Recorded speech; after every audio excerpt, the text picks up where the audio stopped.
Bismillahirrahmanirrahim. Elhamdülillahi Rabbil alemin. Ve sallallahu ala Muhammedin ve alihi tahirin.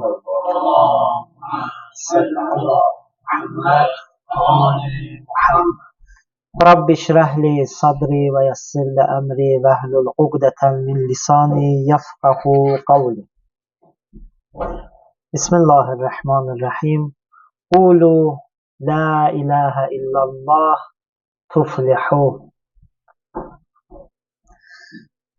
Bizim dinimizin en önemli şuarı ve bir dindar insanın mənimsəməli olduğu, həyatında icra etməli olduğu önemli şuar La ilahe illallah şuarıdır. Yani Allah'tan başka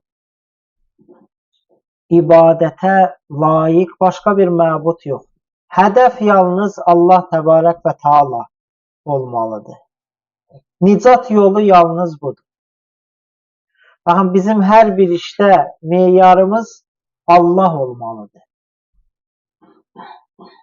Dünya ardınca olanlar ki məlumdur. Onlar Allahı boşlayıb dünyanı tutublar. Amma bir adam Allah yolu seçibsə, Allah yolu tutubsa, o da Allahdan qeyrisini seçsə, buna deyirlər həm dünyanın xarab olması, həm axirətin. O axirətini xarab eləyibdir. Dünyanı seçib. Axirətini xarab eləyib, məlumdur. Dünyasını seçib, bu bilinir.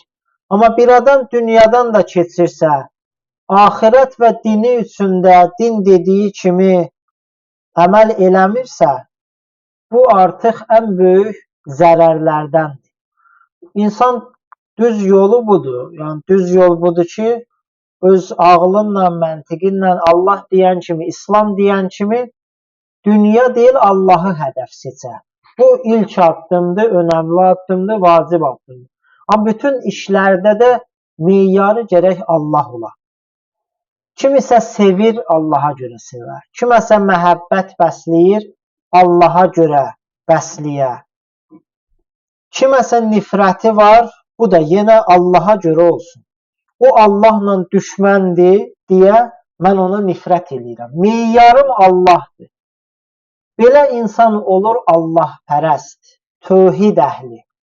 Dinimizin bir şəxsi baxımdan insanı çatdırmaq istədiyi, deyərdim, ən önəmli məqsəd budur. Ən vacib məqsəd budur ki, hər bir İslam dini ardıcılı, hər bir müsəlman belə Allah pərəst olsun. Buna deyirlər ilahi rəng. Bütün işlərdə sibğətəllah və mən əhsanu minallahi sibğə. Allahın nəuzubillah rəngi yoxdur. İlahi rəngdən məqsəd həmin bu işlərin Allaha xatir yerinə yetirilməsidir. Hər bir işdə Allahı nəzərə almaqdır. Əgər biz Allah pərəst olmasaq, pərəst yəni pərəstiş eləmək, onun ardınca getmək. Allaha pərəstiş eləməsək, başqa şeylərin pərəstişkarı olacaq. Məsələn, millətpərəst olacaq. Allaha pərəstiş eləməsək, şəxsiyyətpərəst olacaq. Allaha pərəstiş eləməsək, nəfspərəst olacaq. Ondan sonra düşmənpərəst olacaq. Şeytanpərəst olacaq. Bütün o mənfi pərəstləri ardınca gedəcək, ardınca gələcəkdir bizim üçün. Yolu budur ki, insan doğrudan Allah pərəst olmağa meyl eləsin. Yəni bir addımında baxsın ki, mən filan kəslə filan yerdən olduğu üçün yaxınlaşıram, ona ehtiram eləyirəm. Meyarım hansısa yerdən olmaqdırsa, bilim ki, mən artıq o millətpərəstlik xəstəliyinə düçar olmuşam. Bu məsələ çox önəmlidir. Baxın, düşmən deyir ki, biz bu yolla, cəmiyyətləri bu yolla idarə edirik. Barmaq qoyurlar sırf bu məsələyə. Heç bir əlaməti görsənməməlidir bizim həyatımızda. Xırda bir əlamətinə də gərək yol verməyək. Yəni, birazca düşünmək kifayətdir. Allah Teala bu deyəcəyim ifadə ilə qırmızı xətt çəkibdir bu millətpərəstliyin üzərinə. İnnə əkrəməkum indallah ətqakum. Sizin ən dəyərliniz daha təqvalı olandır, daha Allaha itaət eləyəndir, Allahın sözünə daha çox qulaq asandır. Baxın, meyar budur. Allah Teala bunu istəyir. Bu xəttdən çıxan düçar olacaq millətpərəstlik xəstəliyinə. İcazə verməməliyik, zərrəsi belə həyatımızda görsənsin. Axı, Gəncəli olmağın nə dəyəri var? Mən ona hansısa bir yerdən olmağına görə bir dəyər verim. Bakılı olmağının nə dəyəri var? Naxçıvanlı olsun, Lənkəranlı olsun, ölkələri çıxın, Özbək olsun, nə bilim, Tacik olsun, heç bir dəyəri yoxdur. Bu yalnız bir-birimizi tanımaqdan ötərdir. Quran da belə bizə tanıtdırır. Ona görə bu yolu seçənlərin, Allaha itaat eləyənlərin öncül məqsədi bu olmalı ki, Allah pərəst olsunlar. Bu hədəf olmasa, dediyim kimi, bu digər o xəstəlik və digər mənfi pərəstliyə düçar olacaq. Önəmli olan bizim üçün Allah və onun müqəddəs dini İslamdır. Meyar, həqiqi meyar budur.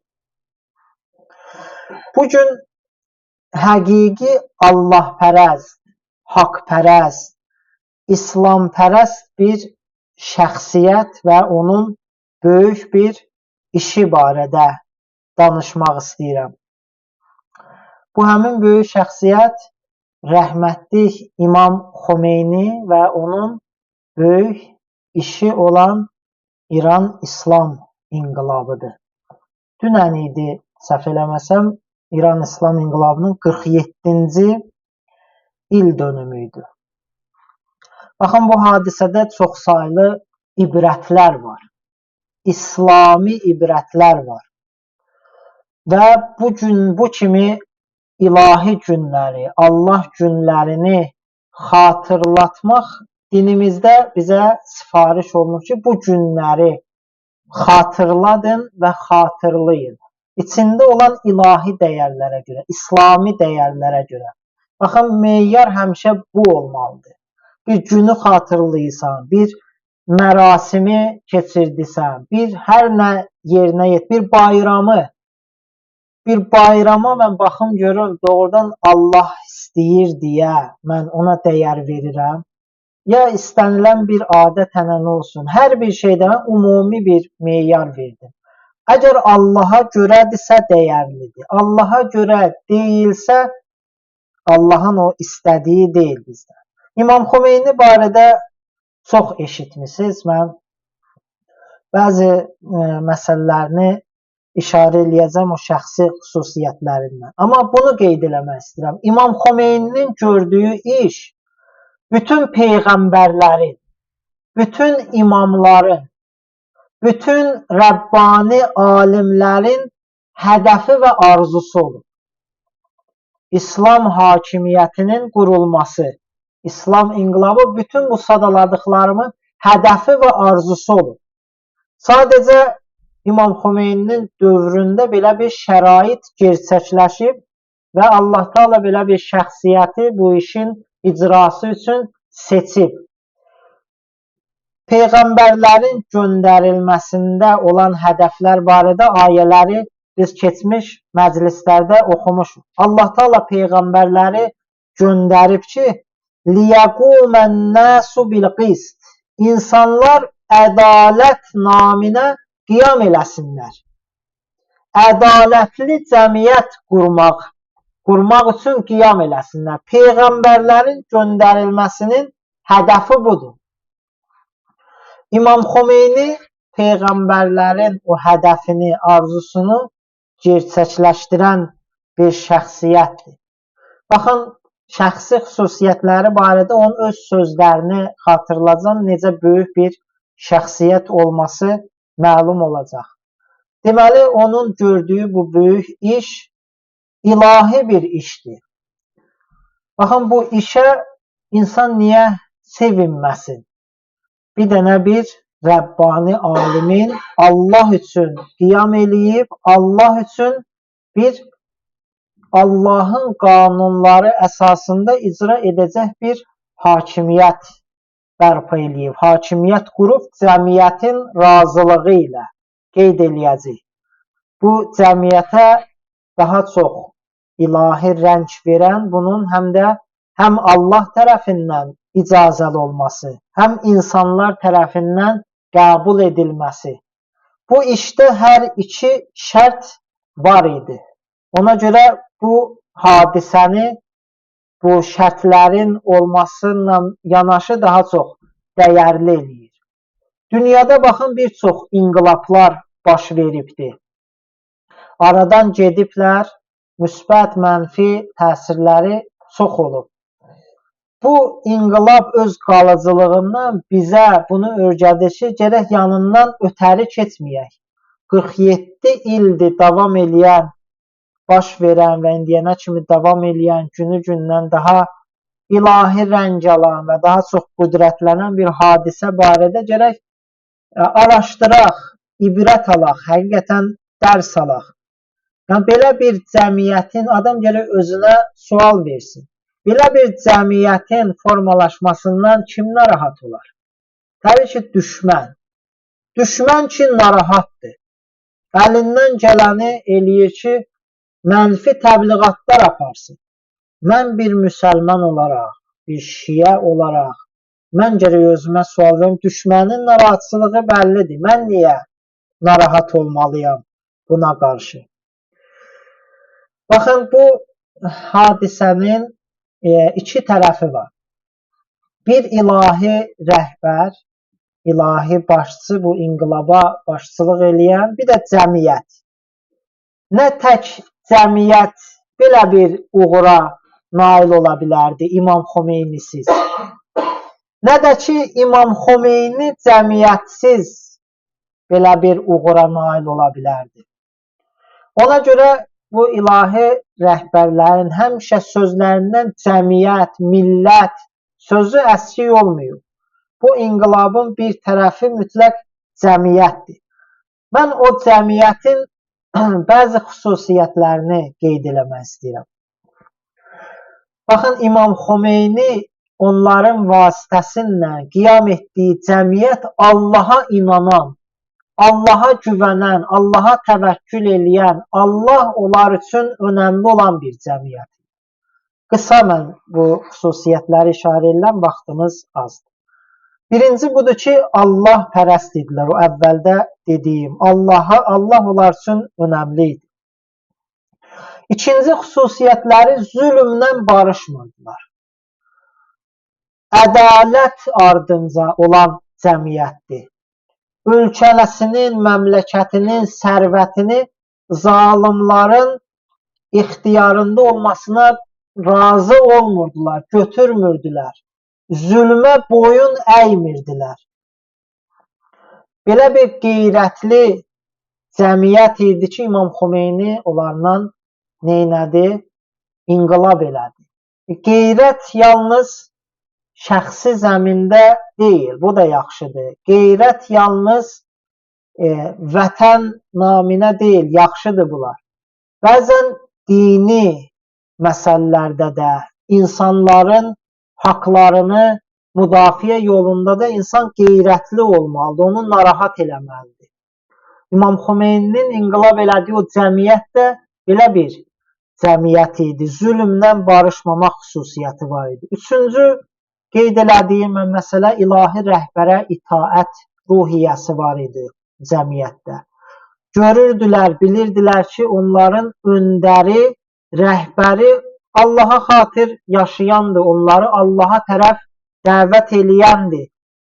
Öz şəxsi mənafələrinə deyir, Allaha tərəf çağırandır. Belə bir rəhbərə itaət elədilər. Vəhdət ruhiyyələri var. Baxın, bir-birinlə ixtilaf eləsələr də, fikir ayrılıqları olsa da, o məqamında, məkanında, o şəraitində hər şey unudulub bir olan cəmiyyət idi. Çünki düşməni tanımışlar, düşmənə qarşı bir olmaq, səfərbər olmağı dərk eləmişdilər. Belə bir birlik və vəhdətləri var idi və sonuncu qeyd edəm, bu məsələ adam geniş danışar, xüsusiyyətlər yalnız bununla kifayətlənmir. Mən sadəcə qısa olaraq bir neçəsinə işarə edirəm. Sonuncu qeyd elədiyim onların əzmkarlığı, iradələrinin möhkəmliyi, istiqamətli olması, təslim olmamaq ruhiyyəsi, mübariz ruhiyyə.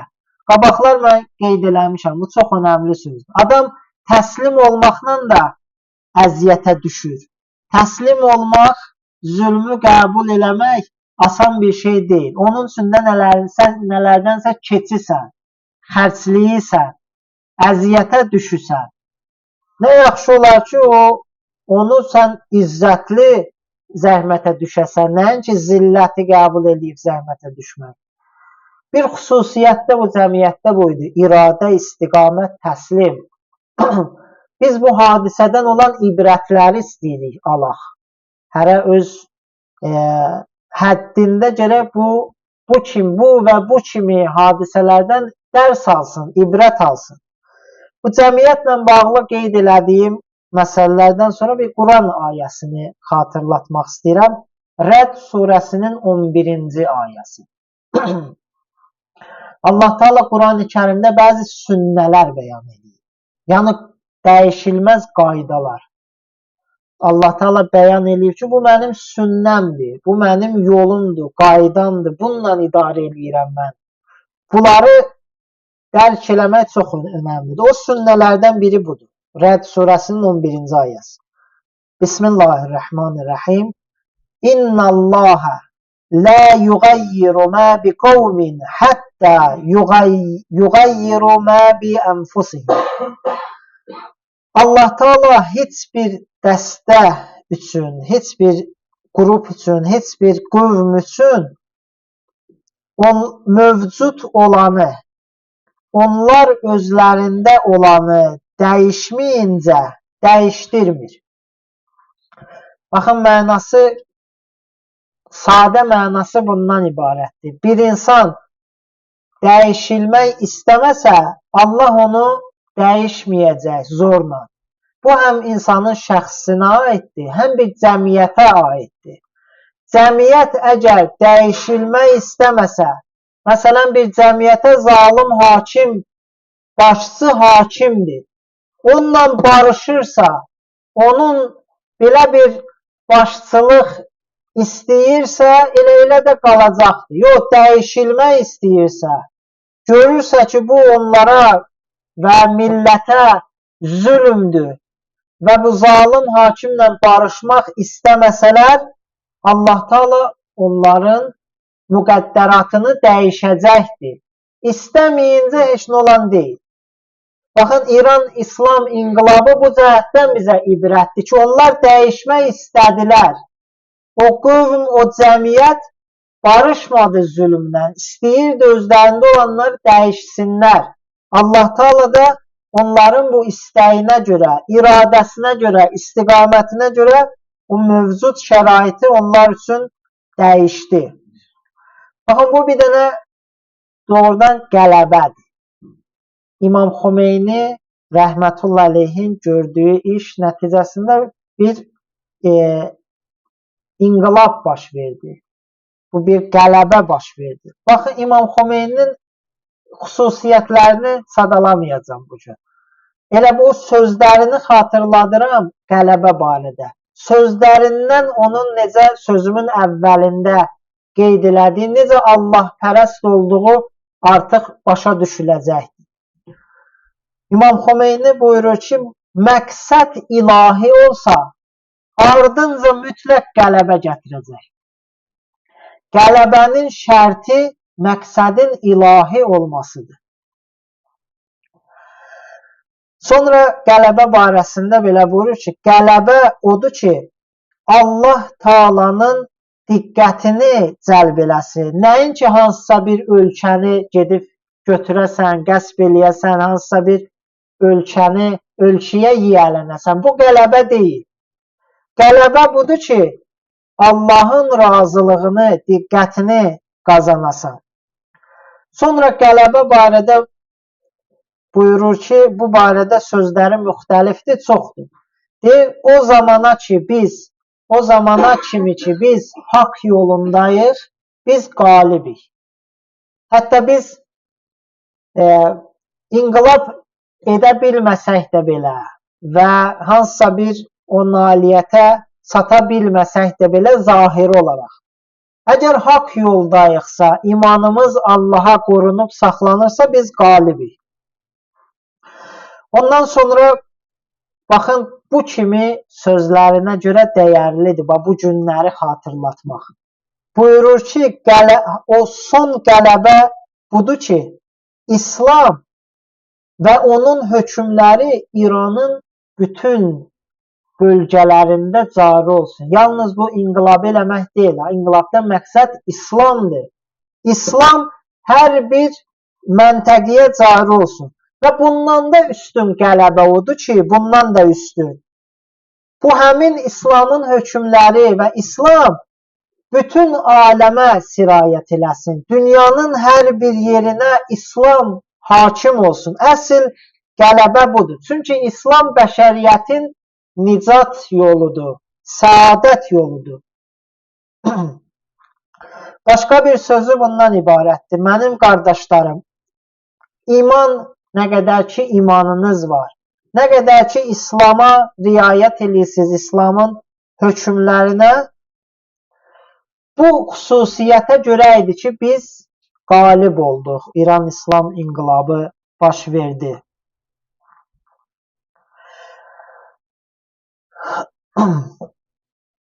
Bizim qələbəmiz və bu inqilab İslamın bərəkətinə idi. Sizin İslama olan meylinizin bərəkətinə idi. Allahu Əkbər fəryadına görə idi. Baxın, başqa bir yerdə belə buyurur. Bu qələbənin mənə heç bir aidiyyatı yoxdur.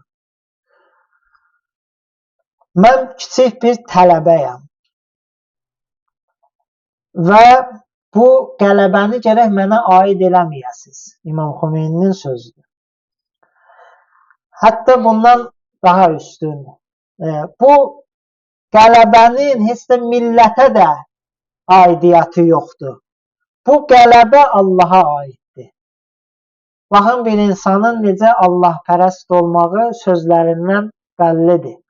Baxın, özünü heç nə sayır. Bu qədər böyük iş görüb, özünü heç nə sayır. Bu qədər inqilab baş verib və ondan müxbir qayıdandan sonra soruşanda ki, halınızda nəsə bir fərqli dəyişiklik hiss edirsiniz, deyir, heç nə.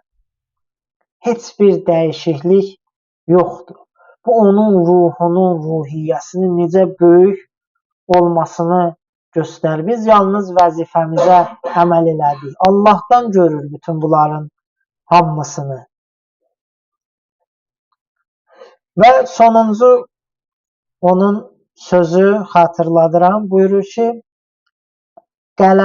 bu qələbəni qoruyub saxlamaq onu o qələbəsindən daha çətindir. Yəni, önəmli olan bunu qoruyub saxlamaqdır.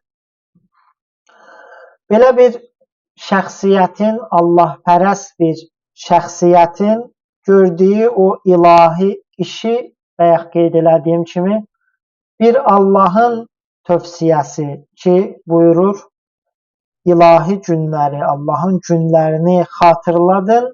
O baxımdan istədim əziz qardaşların nəzərinə çatdıran və xırda bir məlumat idi. Kitablar yazılıbdır. Bu hadisənin hardan başlayıb, necə baş tutmasından və yeri var ki, qardaşlar bu barədə məlumatlı olsunlar, oxusunlar, içində olan ilahi dəyərlərə görə. Və bu şəxsiyyətin bir sözündən sözümü yekunlaşdırıram. Özündən sonra Ayətullah Xamneyi barədə ki, o dövrün prezidenti idi. Buyurdu ki, bütün dünyanı da gəzib dolaşsanız, İmam Xamneyi kimi öz İslam'a riayət eləyən, dinə riayət eləyən, millətini sevən, dini dəyərlərə qiymət verən, baxın, meyarları boş yerə saymıram. Bunlara görə deyir ki, bu xüsusiyyətlərə görə onun kimi başqa birini tapa bilmərsiniz. Allah rəhmət eləsin İmam Xomeyniyə, amma onun belə bir şəxsiyyətin tövsiyə elədiyi və özündən sonra onun işini layiqincə icra edən ilahi rəhbər bizim aramızdadır. Həm bu inqilabın, həm inqilabın başçısının gərək qədrini bilək. Adam bu neymətə görə gərək şükr eləsin. Və adam oturub fikirləsin, bir İslam hakimiyyəti qurulubdur. Bunun üçün sevinməkdən başqa bir müsəlmanın, bir şiyənin başqa bir yolu olmamalıdır. O, əgər varsa da gərək otursun, bir götür-qoy eləsin ki, nə səbəb olur? Nə səbəbdir ki, mən bu hadisiyə sevinməyəm, bu hadisiyə köməklik eləməyəm, əksinə düşmənə köməklik eləyəm. Allah inşallah bu böyük neymətin qədrini bilənlərdən bizi qərar versin. Allah inşallah bizim özümüzü dəyişməklə cəmiyyətin dəyişilməsini və Allahın inayətini bizlərə nəsib eləsin. Allah Teala İmam Zaman salamun aleyhin zuhurunu təcil eləsin. Allah Teala bu İslam'a xatir, Allaha xatir olan inqilabı İmam Zaman salamun aleyhin zuhuruna birləşdirsin. Allah Teala bizi də o Həzrətin gəlişinə zəmin yaradanlardan qərar versin. Allah Teala bizi özünün razı olduğu və sevdiyi işlərə müvəffəq eləsin inşallah. Allah Teala zülmündən əl çəkməyən zalimlara lənət eləsin. Dünyanın hər bir yerində zülmə məruz qalanlar var, məxsusən Fələstində, Qəzzədə olanlara yardımcı olsun. Dualarımızın qəbul olmasına, ölənlərimizin ruhunun şad olmasına və bizim də bağışlanmamış bu dünyadan köçməməyimizə Muhammed və Ali Muhammedə salavat zikr eləyək. Allahümme salli ala Muhammed və Ali Muhammed.